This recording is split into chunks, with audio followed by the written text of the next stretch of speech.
One small shift in language can completely change the direction of your life, replacing "I have to" with "I get to." It sounds simple, almost too small to matter, but it's powerful enough to reshape your mindset, your energy, and ultimately your results.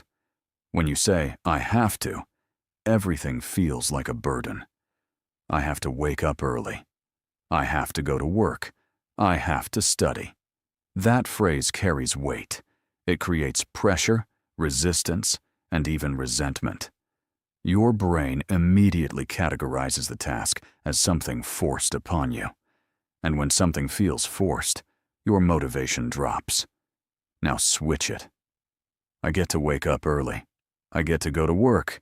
I get to study. The task hasn't changed, but your perspective has. Suddenly, it becomes an opportunity instead of an obligation. You're no longer a victim of your responsibilities. You're a participant in your own growth. This shift matters because your mindset directly affects your performance. When you approach something with resistance, you do the bare minimum. When you approach it with gratitude, you give more effort, more focus, and more creativity. Over time, that difference compounds into massive results. Think about it. Not everyone gets the opportunities you have. The chance to learn, to earn, to improve, to try again. These are privileges, even if they don't always feel like it in the moment. When you start recognizing that, your attitude changes. And when your attitude changes, your actions follow. This doesn't mean everything suddenly becomes easy or enjoyable. There will still be hard days, boring tasks, and moments where you feel tired or frustrated. But the get-to mindset doesn't remove difficulty. It gives meaning to it. It reminds you that even the struggle is part of something valuable. For example, saying, "I get to work," means you have a source of income. "I get to study" means you have access to knowledge. "I get to train" means your body is capable. These are not small things. Millions of people wish for these exact opportunities. The real power of this mindset is consistency. Anyone can feel motivated for a day or two. But when you consistently frame your life through gratitude, you build resilience. You stop quitting when things get uncomfortable. You stop complaining about every challenge. Instead, you start moving forward, steadily, deliberately, and with purpose. Over time, this shift also changes how others see you. People are naturally drawn to those who carry positive energy and ownership. Opportunities tend to follow individuals who show appreciation and effort, not constant negativity. So the next time you catch yourself saying, "I have to," pause for a second. Replace it with, "I get to." It may feel unnatural at first, but keep doing it. Because that one small change is not just about words, it's about taking control of your mindset. And once you control your mindset, you begin to control your life. Gratitude isn't just about saying thank you. It's a mindset that shapes how you see the world, and more importantly, how the world responds to you. When we say gratitude multiplies opportunities, we're talking about a powerful principle. The more you appreciate what you already have, the more capable and ready you become to receive and create more. Most people fall into the habit of focusing on what's missing. They think, "I'll be happy when I get that job," or "I'll be grateful once I have more money." But that mindset delays satisfaction and limits growth. It puts your happiness in the future, tied to conditions you haven't met yet. Gratitude flips that thinking. It says, "I appreciate what I have right now, and I'll build from here." This shift is important because your focus determines your behavior. When you constantly focus on lack, you operate from frustration or desperation. You rush decisions, overlook small wins, and often miss opportunities because you're too busy chasing something bigger. But when you operate from gratitude, you become more aware. You notice possibilities, connections, and chances that others ignore. Gratitude also changes your energy. People can sense whether someone is appreciative or constantly complaining. Those who show appreciation tend to attract better relationships, stronger networks, and more trust. And in real life, opportunities often come through people, through recommendations, collaborations, and shared ideas. When others enjoy working with you, they naturally want to involve you in more opportunities. There's also a psychological effect.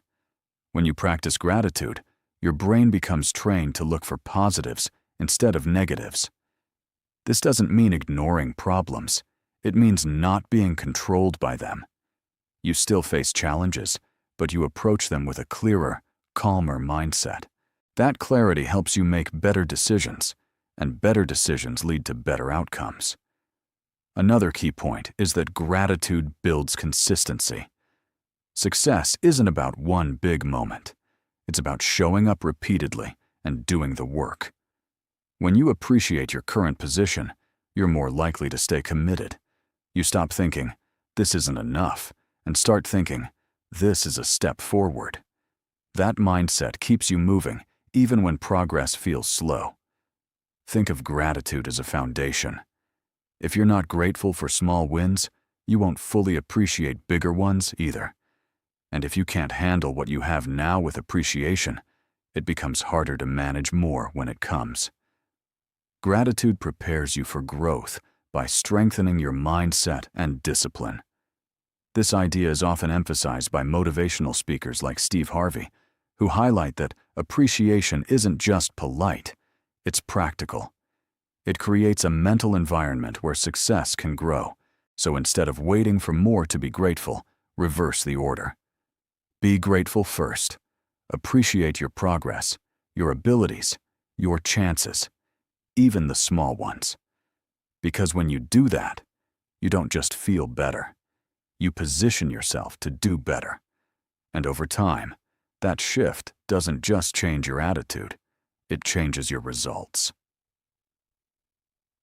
One of the fastest ways to drain your motivation and confidence is to constantly focus on what's missing in your life. It's a habit many people fall into without even realizing it. You look at others, compare their success to yours, and immediately feel like you're behind. You start thinking about what you don't have: more money, better opportunities, a higher position, and that thinking slowly eats away at your progress. The problem with this mindset is not that your goals are wrong. Wanting more out of life is natural and necessary for growth. The real issue is where your attention goes every day. If your focus stays fixed on what you lack, you begin to ignore what you already have. And when you ignore your current position, you also ignore the tools, skills, and progress that could actually move you forward.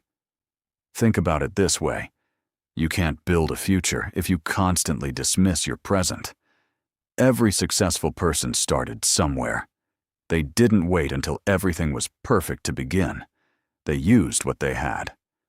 When you keep saying, "This isn't enough," you create frustration. But when you shift to, "This is my starting point," you create momentum. Focusing on what's missing also leads to comparison, and comparison is rarely fair. You're comparing your behind-the-scenes struggles with someone else's highlight reel. You don't see their failures, sacrifices, or the time it took them to reach where they are. This distorted view makes your own journey feel smaller than it actually is. Instead, measure your progress against your past, not someone else's present. Ask yourself, am I better than I was last year, last month, even last week? If the answer is yes, then you are moving forward. Progress, even small progress, matters more than perfection. Another danger of focusing on what's missing is that it creates impatience. You start wanting quick results, and when they don't come, you feel discouraged. That discouragement can lead to quitting, or worse, never fully trying. But when you acknowledge what you already have, you build patience. You understand that growth takes time, and you stay committed to the process. This mindset doesn't mean you settle for less. It means you respect the journey. You can still aim higher, set bigger goals, and push yourself. But you do it from a place of awareness, not frustration. You recognize that where you are right now is part of the path, not a mistake. Motivational speakers like Steve Harvey often emphasize this idea. Success is not about ignoring your goals, but about appreciating your current position while working toward them. That balance is what keeps you grounded and focused. At the end of the day, your attention is a powerful tool. Whatever you focus on grows in your mind. If you focus on lack, you feel stuck. If you focus on progress, you feel capable. So stop asking, "What don't I have?" Start asking, "What can I do with what I have right now?" That question shifts you from frustration to action, and action is what creates real change. Most people treat waking up as something ordinary, just another part of the daily routine. The alarm rings, you get up, and the day begins. But if you really think about it, waking up is not something you control. It's not something you can guarantee. It's something you're given. And that realization changes everything. When you start seeing each morning as a gift instead of a routine, your mindset shifts immediately. Instead of dragging yourself out of bed thinking, "Here we go again," you begin to think, "I've been given another chance to improve, to fix mistakes, to move closer to your goals, to do something meaningful." The problem is, familiarity creates blindness. Because waking up happens every day, we stop valuing it. We assume it will always be there. But the truth is, not everyone who went to sleep last night woke up today. That's a reality most people avoid thinking about, but it's also what makes each day valuable. When you understand that, you stop wasting time on unnecessary negativity. Small annoyances don't feel as important. Complaints lose their power. You become more focused on using your time wisely because you recognize that time itself is limited. This doesn't mean every day will feel amazing. You'll still have responsibilities, stress, and challenges. But the difference is in how you approach them. When you realize the day itself is a gift, even your struggles take on a different meaning. They become part of an opportunity rather than something to resent. For example, instead of saying, "I have to deal with problems today," you begin to think, "I get to solve problems today." That's a completely different mindset. One feels heavy, the other feels purposeful. This perspective also builds urgency, not panic, but clarity. You stop delaying things that matter. You stop saying, "I'll start tomorrow," because you understand tomorrow isn't promised. You become more intentional with your actions, your decisions, and even your relationships. Another important effect is appreciation. When you value the fact that you woke up, you naturally start appreciating other things too. Your health, your abilities, your chances. And that appreciation creates a stronger, more stable mindset. It keeps you grounded even when life gets difficult. Many successful people emphasize this idea because it creates a foundation for everything else. If you don't value the day, you won't use it well. But when you respect the opportunity each day brings, you begin to maximize it.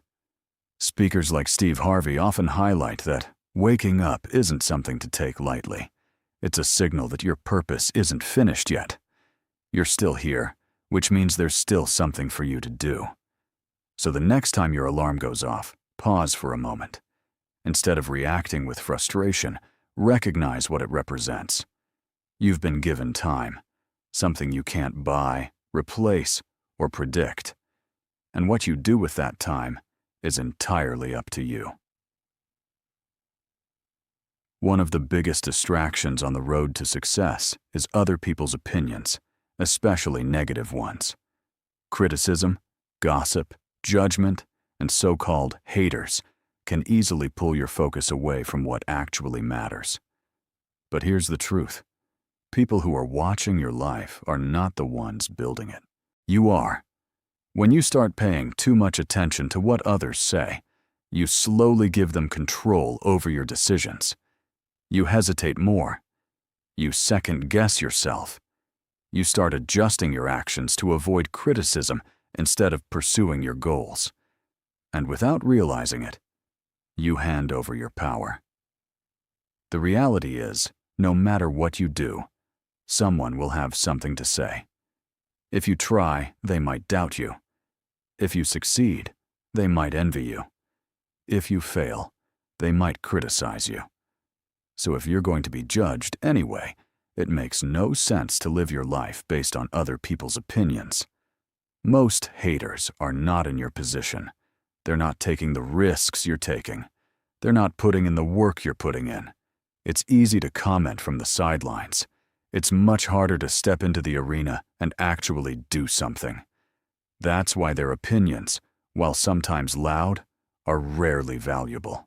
This idea connects closely to a famous concept expressed by Theodore Roosevelt in his Man in the Arena speech.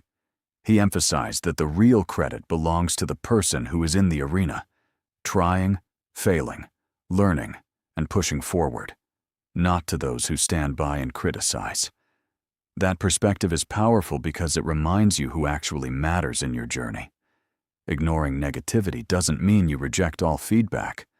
Constructive criticism from people who genuinely want to see you improve is valuable. But random negativity, jealousy, or uninformed opinions, those don't deserve your attention. The key is learning the difference. When you stop focusing on noise, you gain clarity. Your energy goes back into your goals instead of being wasted on defending yourself or proving others wrong. You work with more confidence because your motivation comes from within, not from approval. There's also a mental benefit. Constantly thinking about what others say creates stress and self-doubt. But when you decide, their opinion doesn't define me, you free yourself. You become more focused, more consistent, and more resilient. Another important point is this: people only have the power you give them. If you react to every negative comment, you amplify it. But if you ignore it and keep moving, it loses impact. Over time, consistency speaks louder than criticism ever could. Motivational figures like Steve Harvey often stress that your blessings, opportunities, and progress are not controlled by people who doubt you. Your path is shaped by your actions, your discipline, and your mindset, not by spectators. So stop checking who's talking about you. Stop letting outside noise interrupt your focus. Put your energy into becoming better, not into responding to negativity. Because at the end of the day, the people watching your life don't determine your future. Only you do.